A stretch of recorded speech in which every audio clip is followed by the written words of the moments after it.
You've just been diagnosed with cancer and you haven't digested it and you figured out, okay, this is my plan, this is what I'm going to do. Well, I'm going to share with you the 5 ways that cancer saved my life. I know it sounds weird. The first one was that I needed something to look forward to every day. The second one was I needed to live with intention. The third one was I stopped living with expectations. The fourth one was I needed to detox everything from my life. And then the fifth one was that we have second chances, or I had a second chance. So let me dive right into it. Hi, my name is Maureen, and thank you for spending time with me today. Something to look forward to. There's so much in that. Sometimes I look forward to the end of the day, just where I can just go lay down and go to bed. Sometimes I'm looking forward to a vacation. Sometimes I'm looking forward to a friend to come over and visit. Sometimes I'm looking forward to doing absolutely nothing. So when I was diagnosed, sometimes those little things help me figure out, what is it that I'm going to look forward to today, instead of living in my, oh gosh, here's where I'm at, here's my diagnosis. Because your diagnosis does not define you. It can hold you back, but your diagnosis does not define you. The second one is I live with intention. Every day, I try to make intentional decisions and intentional lifestyle investments.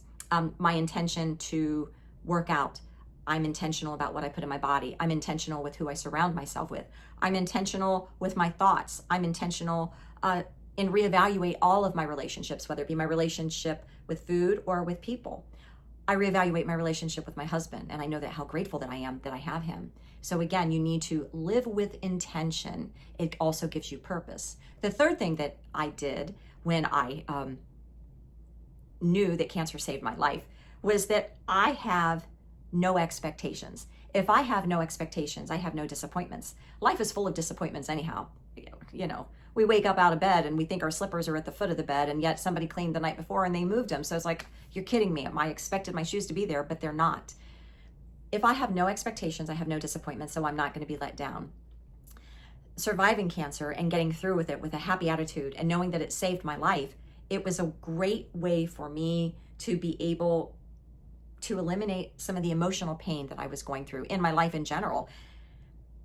Having no expectations also eliminates dependency on somebody else to fulfill you or to fill your cup up. It's up to me. I'm the only one that can do that. I can't expect my husband or my friend or even my dog to fill me up. I have to be the one to do that. So I can't force my expectations on someone else. My expectations are probably up here.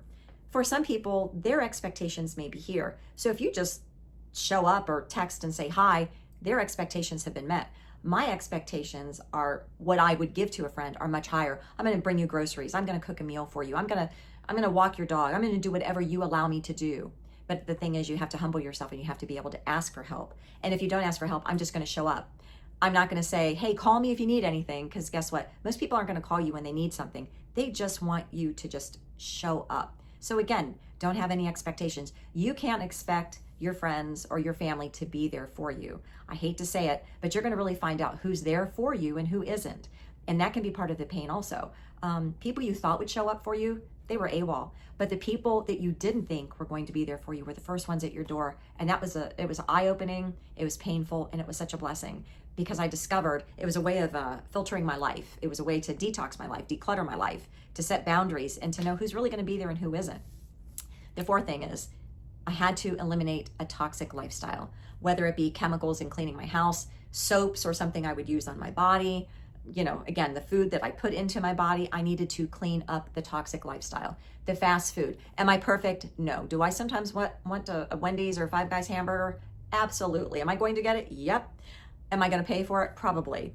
But I need to eliminate the toxins out of my life. And I think I've talked before in another video that we're inhaling a credit card a week of plastics just from our environment. We are getting sprayed every day. And I keep saying we'll talk about that at another time, but we are getting sprayed every single day. And every time you go out into the environment, you're ingesting all of that. So again, whatever I can do in the confines of my house to eliminate the toxins, I'm going to do that. And even eliminating toxic people in my life doesn't mean I can't love them. It just means that I have to have boundaries and I have to have time limits, or I know that I'm not going to talk to them, but I can text them and check on them. Doesn't mean I don't love them. It just means that maybe they're not the best person to be available for me in my life because they've let me down. I don't just get rid of people for the sake of getting rid of people. It's because I feel like for me, they have let me down, or they've let my husband down. And I feel for him, because I think that when you're married, the two become one. He is his own person. He does his thing. I do mine. But yet the two of us, we become one. So anyhow, that was the fourth thing I did, was with my toxic lifestyle. And again, that gave me an opportunity to help save my life, so I could be there and help him with his life. And the fifth one I'm going to say is that we all have second chances. Now, I say this with tongue in cheek because not all of us have been blessed with, my first cancer diagnosis, I was 32. So over 30 years ago, I was diagnosed, and I'm still here, and I'm able to talk about it and share my story with you. Some people may be diagnosed right now, this very moment. They may not be able to get through the night because they're going to pass, but they still have a few minutes to pray, or to tell somebody they love them, or to hold somebody's hand. Even if it's just for an hour, they've got that opportunity. They have a second chance to do that. For me, I've been very fortunate. I've had second chances. I was able to get married. I was able to travel more. These were all my hopes and aspirations. I was able to travel more. I was able to move from my hometown in Ohio to a place in Louisiana that I may not have experienced. I was able to fall deeply, madly in love. I was able to learn how to garden. I was given second chances on so many levels. I was able to reconnect with relationships that really mattered to me. I was given a second chance, and I'm so grateful for that.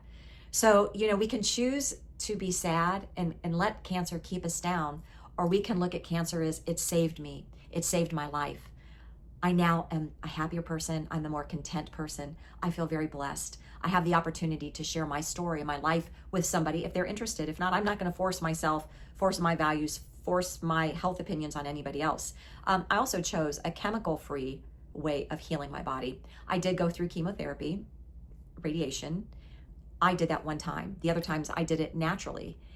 Everybody wants a quick fix. Everybody wants to go to the doctor. Everybody wants to take a pill. People think that cancer is a death sentence, and it's not. The progress that doctors have made from 30 years ago when I was diagnosed to today, I'm sure are completely different. But it's given me 30 years to educate myself on different ways of healing, especially emotional healing. Because when we are mentally exhausted, or when we just feel so worn out and so worn down, our body breaks down, and that's when we become ill. So I've been given 30 years to kind of figure it out and to compartmentalize parts of my life that needed to be compartmentalized. So I just hope that each of you has learned maybe something, and you can share something positive with somebody who may be going through something like I did. Not many people are able to sit here and talk about surviving cancer 5 times.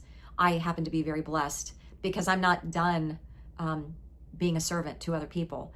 I want to be able to go out and serve my community. I want to be able to go out and help other people. I want to be able to enjoy life. I want to be able to get up in the morning and say, where are my slippers? Even though I may not have those expectations because they're not going to be there. Anyhow, go out today, make a memory, make a phone call. So show somebody or tell somebody that you love them. Reach out to somebody that you haven't spoken to in a long time, because you don't know what they're going through.